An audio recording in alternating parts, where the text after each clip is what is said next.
বন্ধুরা, জঙ্গলের ভেতর দিয়ে প্রতিদিন একটি পুরনো বাস চলত। সেই জঙ্গলের ডালে ডালে থাকত একটি ছোট বানর। সে ছিল খুব চঞ্চল, সারাদিন লাফালাফি আর খেলাধুলায় কাটত তার সময়। একদিন বানরটি গাছের ডাল থেকে ডালে লাফাতে লাফাতে হঠাৎ দেখল বাসটি জঙ্গলের ভেতর দিয়ে খুব জোরে এগিয়ে আসছে। সামনে রাস্তার উপর দূরে একটি বড় শুকনো গাছ হেলে পড়ে আছে, যেটা যে কোনো মুহূর্তে ভেঙে পড়তে পারে। বানরটির বুক ধক করে উঠল। সে ভাবল, আমি যদি কিছু না করি বাসের ভেতরের মানুষগুলো বিপদে পড়বে। তখনই সে গাছ থেকে লাফ দিয়ে বাসের ছাদের ওপর উঠে পড়ল। বাসের চালক প্রথমে ভয় পেয়ে গেল। বানরটি দুই হাতে ছাদে জোরে জোরে আঘাত করতে লাগল আর চিৎকার করে চালকের কেবিনের দিকে তাকিয়ে ইশারা করতে লাগল। চালক বুঝতে না পেরে ধীরে ধীরে বাস থামিয়ে দিল।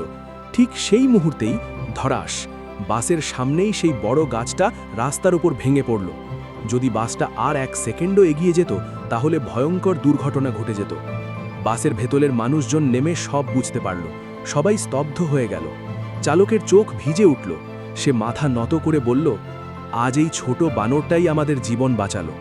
তারপরে বানরটা জঙ্গলে বসে কাঁদছিল। তাকে কেউ লাইক, শেয়ার, সাবস্ক্রাইব করেনি।